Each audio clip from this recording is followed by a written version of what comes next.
আসসালামু আলাইকুম ওয়া রাহমাতুল্লাহ।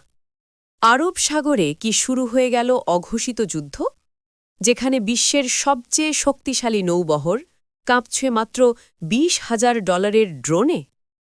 মার্কিন যুক্তরাষ্ট্র বহু মাস ধরে উপসাগরীয় অঞ্চলে জড়ো করেছে মাল্টি-বিলিয়ন ডলারের রণতরী, যুদ্ধবিমান আর সাবমেরিন। উদ্দেশ্য একটাই, ইরানকে চাপে রাখা। কিন্তু ইরান বলছে শক্তি মানেই শুধু দাম নয়, আর সেই বার্তাই এখন আতঙ্ক ছড়াচ্ছে ওয়াশিংটনে।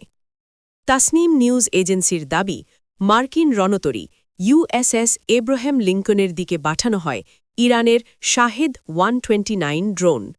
এই একটি ড্রোন থামাতে আকাশে ওঠে $110 থেকে $120 মিলিয়ন F-35C, যেখানে শাহেদ ড্রোনের দাম মাত্র $20 থেকে $50,000।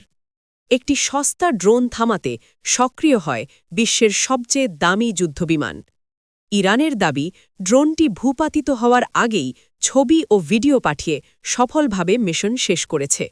এখানেই শেষ নয়, এরপর আবারও শাহেদ ড্রোন ধেয়ে যায় $12 থেকে $16 বিলিয়ন সেই রণতরীর দিকে, যার একদিনের অপারেশন খরচই $2.5 মিলিয়ন। সামরিক বিশ্লেষকদের মতে এটা শুধু হুমকি নয়, এটা অপমান।